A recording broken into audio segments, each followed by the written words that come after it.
Hello guys! ఈరోజు మీతో చాలా ఇంపార్టెంట్ విషయాన్నయితే షేర్ చేసుకోవాలనుకుంటున్నాను. ఖుషి చాక్లేట్ కోసం ఏడుస్తుంటే ఇంకా చాక్లేట్ అయితే ఇచ్చాను. ఎప్పుడు కూడా ఖుషికి గట్టిగా ఉండే ఏ ఐటెమ్స్ కూడా పెట్టము. మేమే మెత్తగా చేసి పెడతాము. ఒకవేళ ఇచ్చినా కూడా పక్కనే ఉండి అది కంప్లీట్ అయ్యే వరకు కూర్చుంటాము. ఇంకా ఈ రోజు కూడా అలానే చాక్లేట్ ఇచ్చి నేనైతే టిఫిన్ చేస్తున్నాను. ఇంకా ఖుషి తల్లి చాక్లేట్ నోట్లో పెట్టుకుని చప్పరిస్తుంటే జారిపోయి గొంతులోకి వెళ్ళిపోయిందనమాట. నేను ఆల్రెడీ ఖుషిని చూస్తూనే తింటున్నాను. ఇంకా నాకు అర్థమైపోయింది చాక్లేట్ అయితే మింగేసినట్టుంది అని. ఇంకా నాకైతే చాలా భయమేసింది. ఇంట్లో ఎవరు లేరు, ఏం చేయాలో ఏమీ తోచలేదు.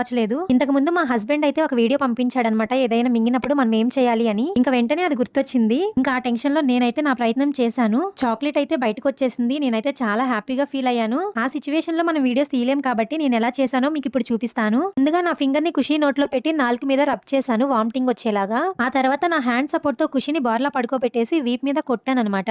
ఇంకా వెంటనే వామిటింగ్ చేసేసుకుంది. దాంట్లో ఇంకా చాక్లెట్ వచ్చేసింది. దయచేసి మీ ఇంట్లో చిన్నపిల్లలు ఎవరైనా ఉంటే జంతికలు కానీ, చెకోడీలు కానీ, ఇలాంటి చాక్లెట్స్ కానీ ఏమీ ఇవ్వద్దు. మన పిల్ల చాలా జాగ్రత్తగా తింటుందిలే, అది ఎక్కడో జరిగింది అని కేర్లెస్ గా ఉండొద్దు. ఏదైనా మన వరకు రాకముందే మనం కేర్ఫుల్ గా ఉండాలి. Take care of your children. Bye bye.